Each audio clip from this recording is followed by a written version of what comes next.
Welcome to episode 1 of Insert Brain Here, a Simpsons podcast. I am your host, Connor. With me, as always, is my co-host, David. It's me. We're going to cover The Simpsons Season 1, Episode 1, The Simpsons A Christmas Special, Simpsons Roasting on an Open Fire. Yeah. Awesome. Mm-hmm. So, the general premise of this episode, like an overview of what happens, is Homer's Christmas bonus is... No point.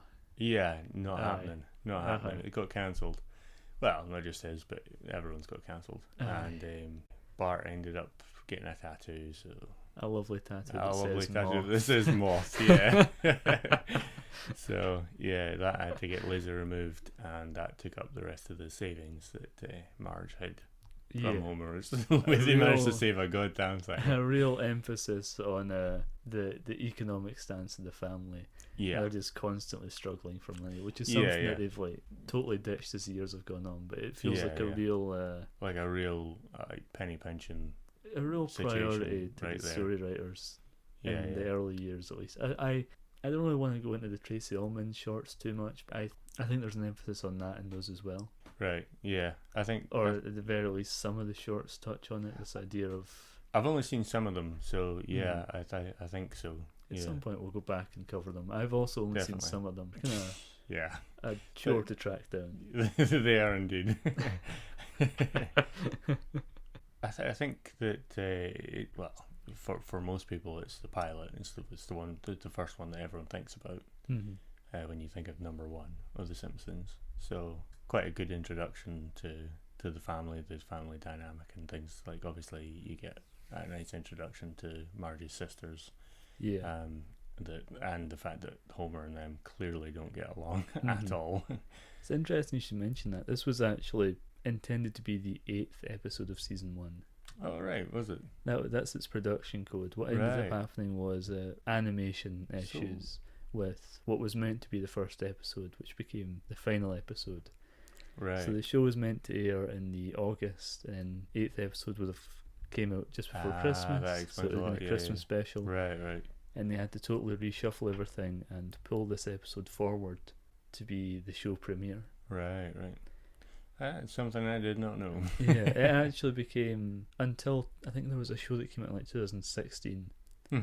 Between 1989 when it aired and 2016, it was the only TV show to ever make its debut with a Christmas special. All right, well, yeah, that's awesome. I knew that I didn't know most of that fact, but I'd heard something along those lines about that prior, about the fact that Simpsons was rare, about the fact that it had come out and premiered with a Christmas special. Yeah. Which is, well, kind of an achievement, because most people, you got to be invested in the family before you actually start, or invested in the show before you start bothering about any sort of specials. Well, Christmas specials were a big deal in the kind of 70s, 80s, I think maybe even in the 90s, but you rarely see a Christmas special now, and if you do, it's seldom Christmas involved. Yeah. There's a Star Wars holiday special, obviously, 1978. There was an Alf holiday Christmas special. Those are the only two that are coming to mind besides the Simpsons one. There's a Smurfs one which gets a shout out in this. There's the Peanuts, a Charlie Brown Christmas, whatever the hell. Yes, there was. That also gets a shout out in this. Forgot about those. Most of those, to be honest. But Christmas specials were a big ratings thing at the time. Yeah. So it made sense to have one for The Simpsons, even though it was in its first season. I have a little segment I thought we could dive into. Okay. Yeah. First appearance. Obviously, the first appearance segment of this episode is going to be a little longer than other episodes. Yeah. Because it's the first episode. It's the first episode. It's As the first appearance of everyone. When we get down to season 29, there's not going to be many We're first going to be combing appearances. through it, frame by frame, looking for a first appearance. First appearance of Just Stamp the Ticket Man. That's the one. So we have the first appearance of Homer. Yep. First appearance of Marge. Yeah. First appearance of Maggie. That's the one. No yep for that one. Fuck Maggie. First appearance of Springfield Elementary School as a location. Yeah. First appearance of Principal Skinner, who's basically exactly as he is in later episodes. Yeah. Kind of the first appearance of Ralph Wiggum. Yeah. It's a different voice entirely. Yeah. And he's basically got a different personality. But he's still got the same sort of look about him. He still has that weird stringy hair. Yeah, aye. I don't even... Chief Wiggum isn't in this episode, so he's not established as his son yet. First appearance of Dewey Largo. Do you want to hazard a guess at who Dewey Largo is? God. It's a bit of a Simpsons deep cut there. Dewey Largo. Yeah. Have you heard the name before? Barely. It's like... I'll give you a clue. He's in every single episode of the show. Christ. Not got a clue. He's the music teacher. Oh right. He's at the start. He's in every episode of the show because he's in the opening credits. Right, he introduces right. Lisa's fire twirling act. Right. So he does. Dewey Largo, that's his name. He's canonically gay now as well. Is he? They brought him out of the closet, yeah. Well, I suppose. Why not? Yeah. Not at this point, not in 1989, obviously. No, he's heavily in the closet, I'm sure. And then Lisa, obviously. First introduction of Lisa. Yes. What did you think of her fire twirling act? That's a very thin, veiled grass skirt. So I thought so as well. There's a real... It looks as though there's just full frontal nudity of an 8-year-old on display in the first episode of The Simpsons. Yes, it does look like it. It wasn't until I listened to the commentary track. She's actually wearing, or meant to be wearing, a bodysuit. Like a flesh-toned bodysuit. I think that sounds like something nonsense. Someone made up a few years later to try. Yeah. You can kind of see there's kind of creases at like her armpit, and I think that's meant to be fabric creases, but the animation's kind of crude. Yeah, it's hard to tell at this stage, to be fair, because it's like the roughest, well, one of the roughest stages, obviously, being season 1, lowest budget and all that. I will say there's no distinct line at the wrist or ankle. No. Showing where a bodysuit would end. Well, okay, not neck, but she's wearing the mask. But you'd have thought you'd have seen something. Yeah. I'm going to take that with a pinch of salt. Yeah, I think that's one of those, maybe they realised the error. Aye. It could have been that there was perhaps like a slight coloration difference, and maybe she was supposed to be wearing leggings or something, or an animation error or something maybe like that. I tell you this, it would not get past Disney now. No, it would not. I'm surprised it was on there. I don't think Lisa would even do this kind of act now. I think she'd think of it as a cultural appropriation or something. Yeah, I would imagine so. Yeah, this is more of a Bart thing to do now, actually. Probably, yeah. I reckon that would have been the case. Yeah, it would have been Bart doing a fire dance or something. Let's face it, it's a chance for him to play with fire. So. First appearance of Wendell. Oh, Christ. Okay. Do you remember who Wendell is? He's he's one of Bart or Lisa's classmates. He's a little pale boy. Oh, is he the one who's got the colours of his hair is the same as his head? Yeah, he's like a light grey. Yeah. He's always... Yeah. They kind of used him early on. He was the kid who was always about to vomit. And that's why he's that colour. And then right. There was they don't do that. Like is he the same colour in later episodes? Actually. Yeah, he is. He's just like a background character. I can't think of a time that he said a word. For any time. Any time at all. Nice. Iconic Simpsons character Wendell. Perfect. Lewis is there. First appearance of Lewis. Lewis ringing the bell? No. Lewis is just another one of the Simpsons elementary school kids. Right. He's a black kid with grey hair. All right, fair enough. He actually speaks. He talks to Milhouse and Bart when they're looking at Homer with the little kid on his lap. Right, he says, "Can you believe anyone's actually buying this stuff?" or something like that. Yeah. Some nothing line. One of his only lines, I think. Right. Aye. First appearance of Bart. Yeah. Probably the most consistent with how he is. Right the way through the show, really, isn't it? Yeah, the voice is basically perfect. Yeah, spot on, pretty much all the way through. Yeah. And it doesn't really change too much in character. He's a bit more kind on Homer here. Yeah, obviously, because it's like a almost mushy like Christmas special moment that they kind of have. Yeah. It's definitely a bit softer on Homer than he is in later episodes, for sure. Yeah. You feel the distance of age between the adult characters and the child characters. Yeah. I think it's something that later episodes will obviously get to kind of lose, where the child characters aren't written with the innocence or the perspective that a child would have. Yeah. Because they're child characters that have existed for 35 years. So they're not really children anymore. No, not really. They're like 10-year-olds with the experience of a 40-year-old. Yeah, exactly. The first appearance of Snowball 2. Oh, yeah, yes, of course, because he's the replacement cat that they've just gotten. Yeah, Snowball 1 gets a brief mention as having been run over. Yes, yeah. And then Snowball 2 is called, obviously, Snowball 2 because they couldn't be bothered renaming it, and it is not even white. No, it's not even white. I'm certain... Is Snowball 1 even white? Yes, we see Snowball 1 at some point, but not for years. Right. There's a flashback episode where you actually get to meet Snowball 1 at some point. Or maybe I'm making that up. maybe that was a dream. That's my Mandela effect. I'm certain that Snowball 1 is in the show at some point. I'm Mandela affecting Snowball 1 into the world. First appearance of Grandpa Simpson. Right, yes, yeah. He's pretty much mostly on point. He gets a bit more interesting and flesh out, obviously, later episodes and stuff. But I think his jumper's the wrong colour. I think it's light blue in this. Right. It's cream. Yes. Creamy. Yeah, creamy white sort of thing. In later episodes. Right. But here it's a very light blue. Right. His voice is a little bit weaker and fainter. I don't know if it's Dan Castellaneta doing the voice. That's fair. He does the voice in later episodes, obviously. But I think it is, but he only gets like 2 lines and they're kind of half mumbled whispers. Yeah. One of them's him fawning over Homer's comment.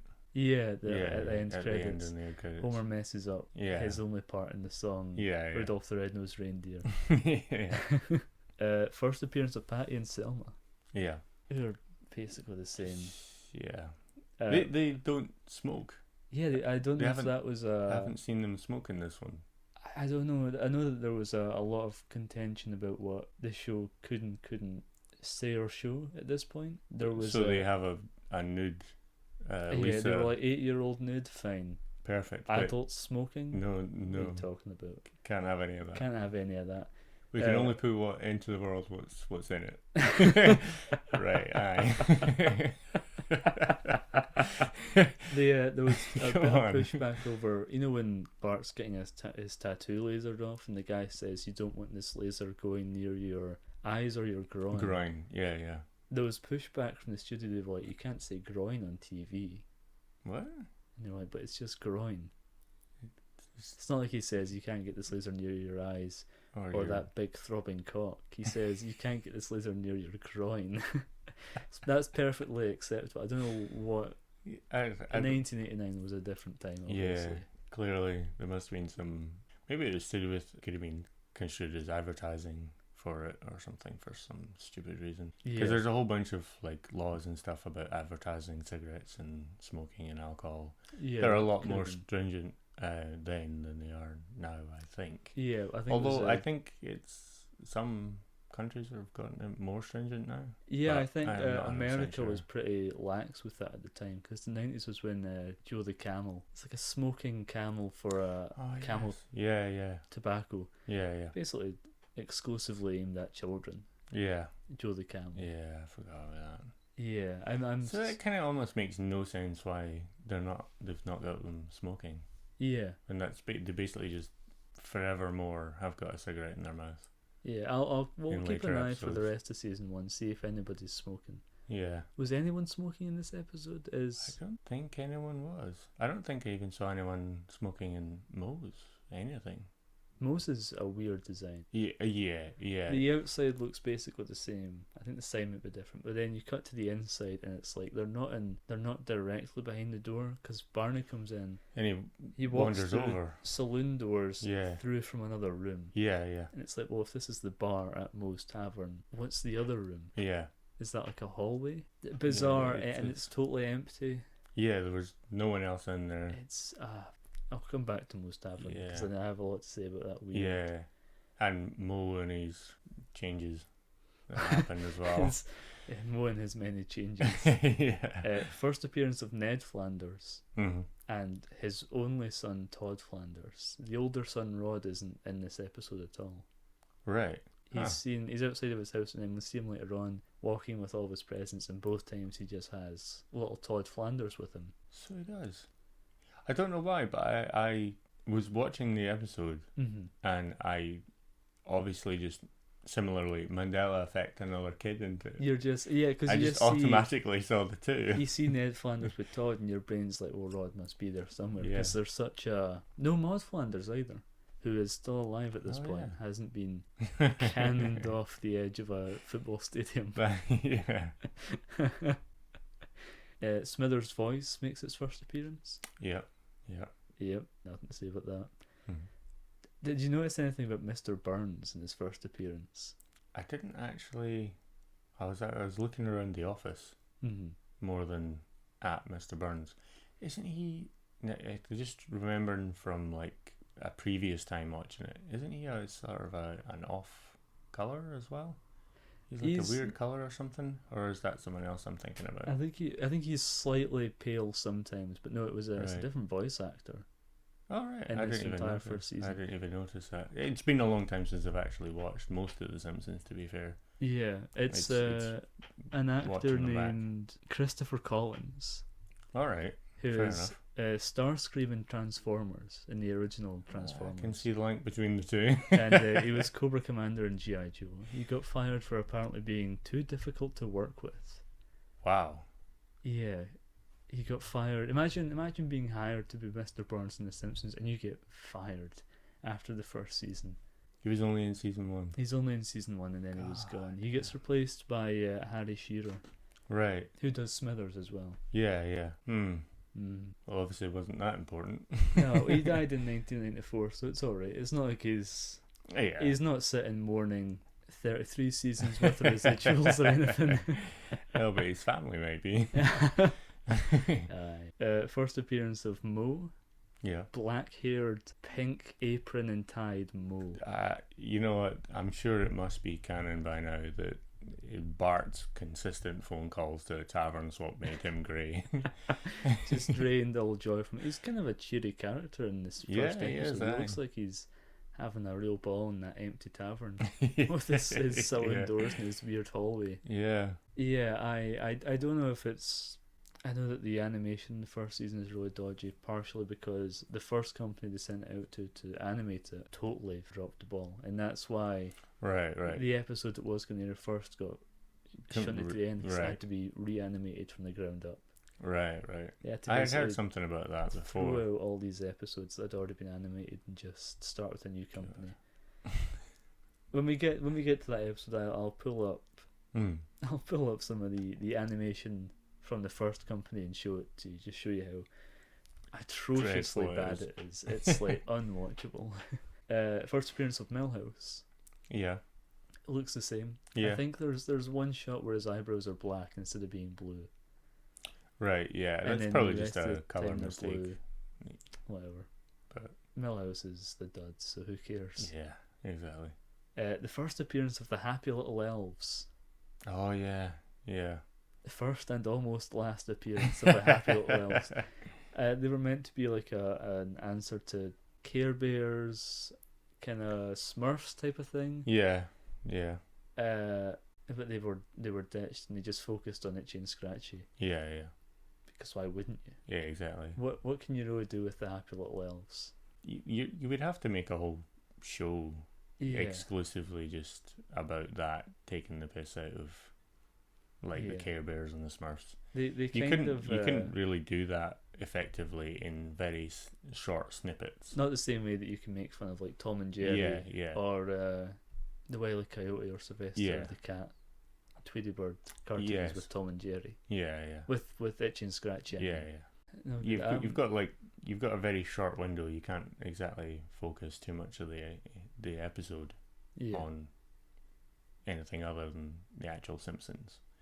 So very short clips, 10, 12 seconds maximum, really, clips of Itchy and Scratchy and stuff are way more effective. Yeah. way better. Like just way overdone violence. Yeah, and you can kind of use Itchy and Scratchy whenever you want to make any kind of commentary about animation. Yeah. Or about TV shows. You can already have that built into the show. Yeah. You don't need like a secondary animated show that Lisa can watch. No. They ditched this after like the first season. Right. However, have you seen any of Disenchantment? Yeah, I hadn't seen all that much of it. I can't remember why, but I got distracted off of it. Something else that I was really looking forward to watching had come out at the time, so I was watching that instead. I can't remember. They kind of recycle the Happy Little Elves design for the elves in that. Oh right, do they? Elfo he's close enough. Right, fair enough. So there's some DNA that crosses over into Disenchant, whatever it's called, Disenchanted, Disenchantment, Disenfranchised. Basically. Last one, first appearance of Santa's Little Helper. Right, yes. The dog. The entire plot leads up to him joining the family and jumping into Homer's arms. And because of the change syndication run, that's why he's not in any of the other episodes for this season. Alright, fair enough. That segment needs to be shorter. Right, in future episodes. Yeah, it will be. Thank it will God. be. Yeah. Well, yeah, it's episode 1, so it's everyone's new. Did you notice that Principal Skinner mispronounces a word?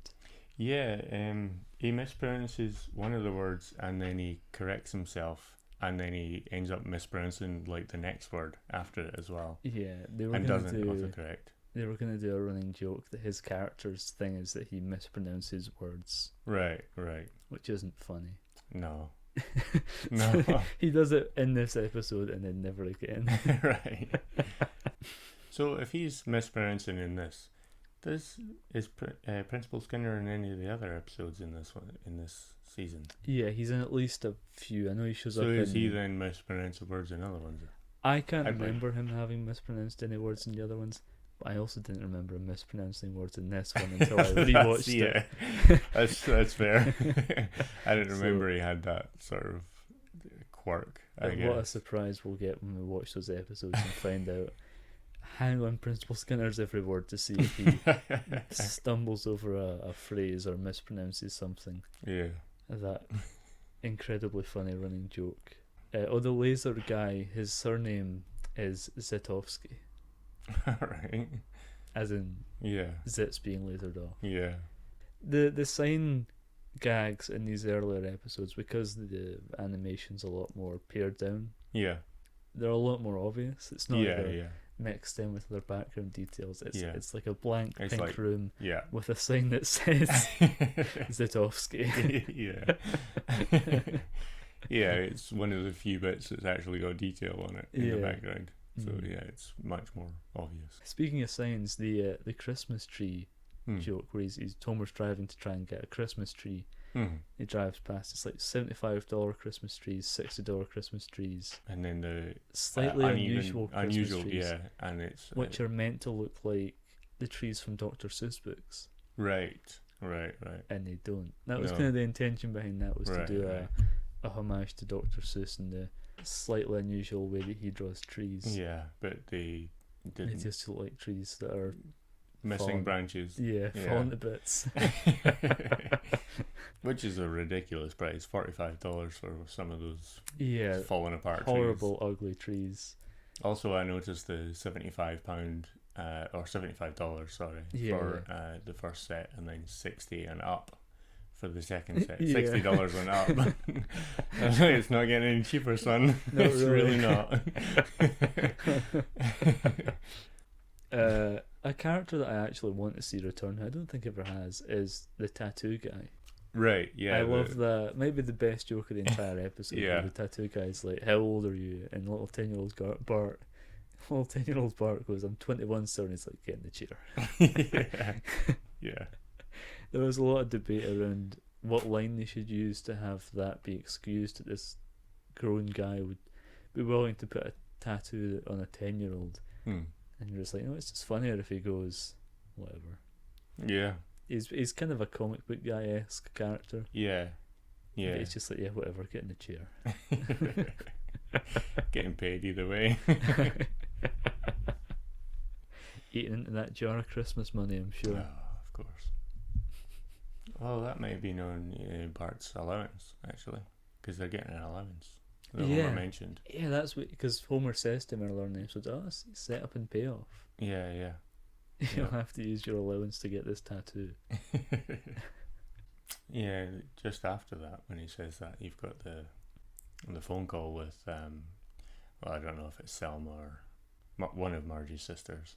Obviously, that's when you get the sort of lovely introduction to them being really annoying. Yeah.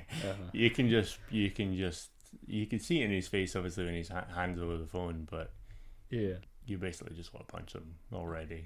The shiver that runs through Homer's body at the thought of even going and saying hello to them. Yeah, on the way up the stairs when he's back in.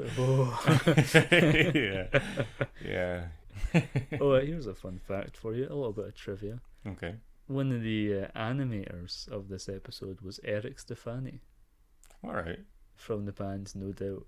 Really? Brother of Gwen Stefani. Yeah. One of the executive consultants as well is Brad Bird. All right. Who obviously went on to direct The Iron Giant. Yeah. The Incredibles. And Mission Impossible Ghost Protocol, the fourth Right, one. yeah. I thought. The one with Jeremy Renner. And yes. is that the one that has... That's not the one with Philip Seymour Hoffman. He's in the third one. Yeah. I think he's in the... Yeah, he is in the third one, I think. Mm-hmm. We should probably have checked any of that Welcome information. Welcome back to Insert Brain here, a Mission Impossible podcast. Yeah, we're just figuring out which cast We're going to recount the Mission Impossible franchise. We're not watching any of the movies. Yeah. We're just going to... Wing it. We're not going to watch the TV show either. We've never seen it. We're going to make it up. Yeah. Yeah. We'll get the Scientology guys knocking our door down, putting us in a Ludovico machine from Clockwork Orange. Yeah. Oh, did you notice the background? All the backgrounds in the show are animated with the same kind of paint that the main characters are animated with.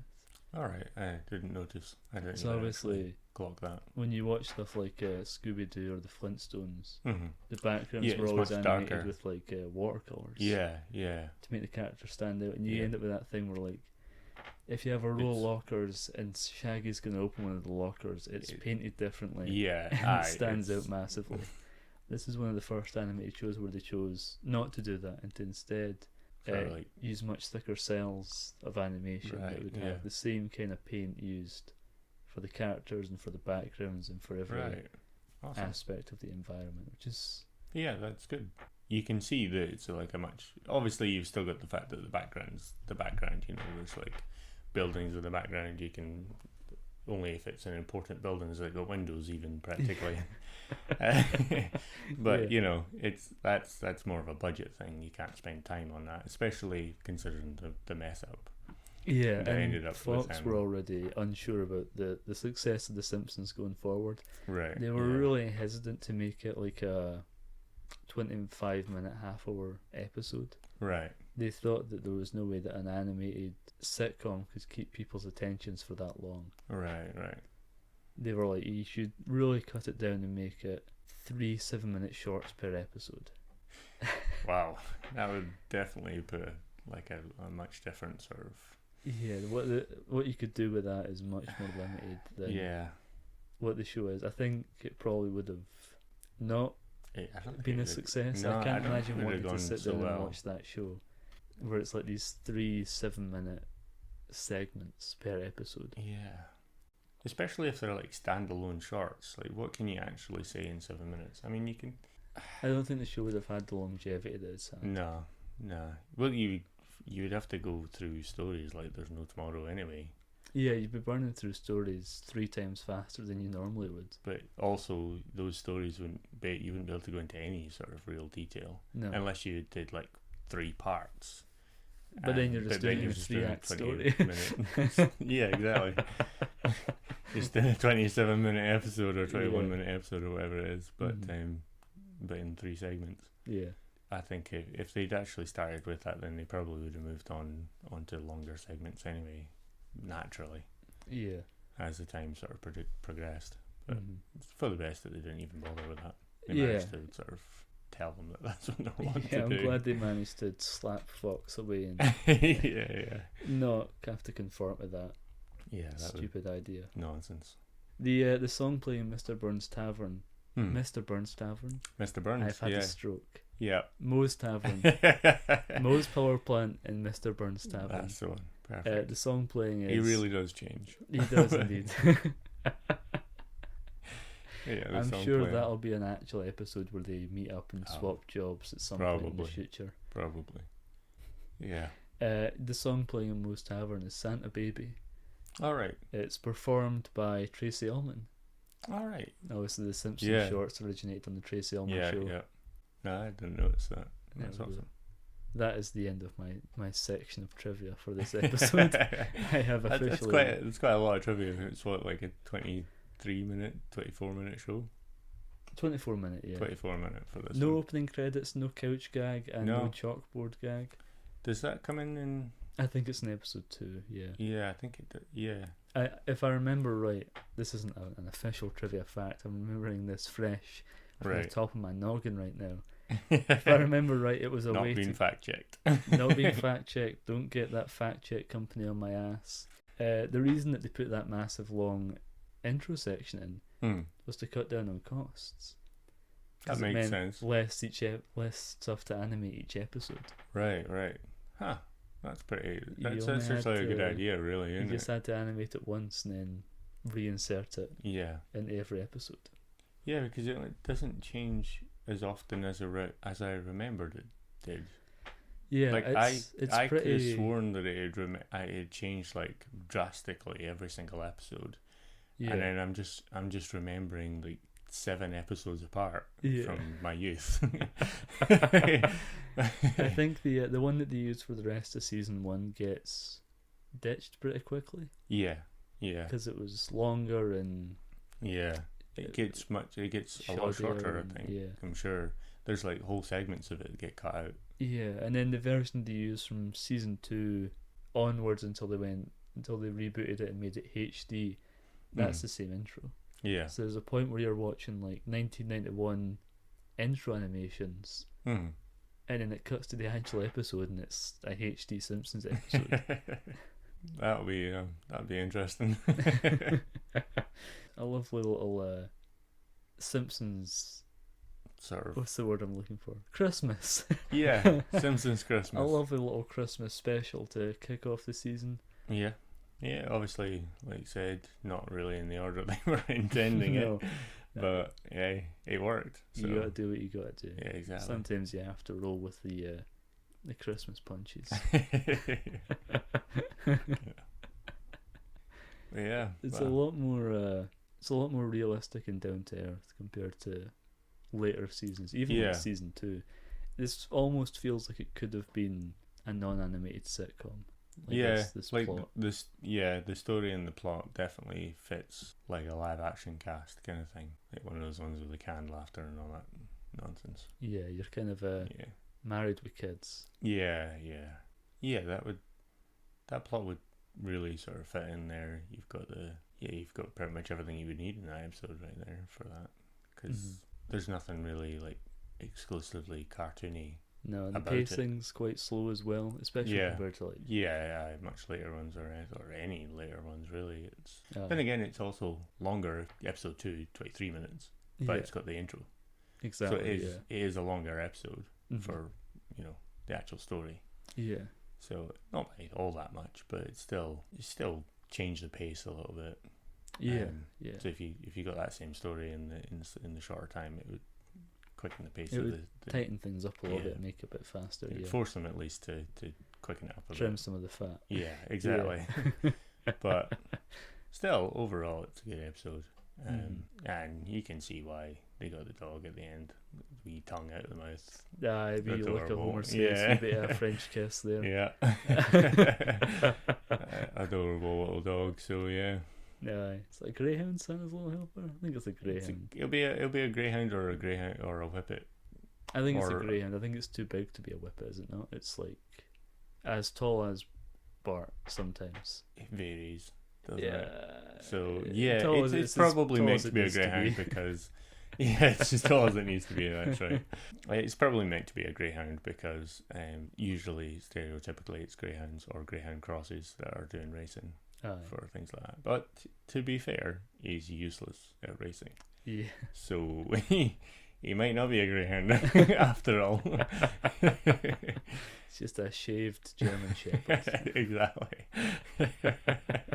The episode was actually Fox and the people who wrote The Simpsons at the time received bags of letters from people thanking them for bringing attention to this epidemic of racing dogs that would get too old to race and then would be kicked to the side. And they had no idea that was like an epidemic or a thing that was happening frequently. They just wrote it in the episode because it was an easy way to get them in, to like write themselves out of the corner they wrote them in for how Homer was going to save Christmas. Right. Yeah. I can see how that would be kind of construed that way. Yeah. But considering that dog lives for quite some time. I mean, to be fair, time Lisa is and stagnant in the Simpsons Bart universe, and everything, and Maggie, never really grew up, so I can see why the dog's still alive. I don't think Santa's Little Helper is like 50 years old in later episodes. Probably not. But yeah, I think unless you got any other points, I don't think we can just about wrap it there. So. Well, let's quickly talk about the animation, I guess, just in general. Right. Okay, yeah. The visuals of the episode are very unusual compared to modern Simpsons. There's a lot of like weird angles and characters that you don't usually get. A lot of people are drawn off model. Yeah. There's a lot of front-facing Simpsons.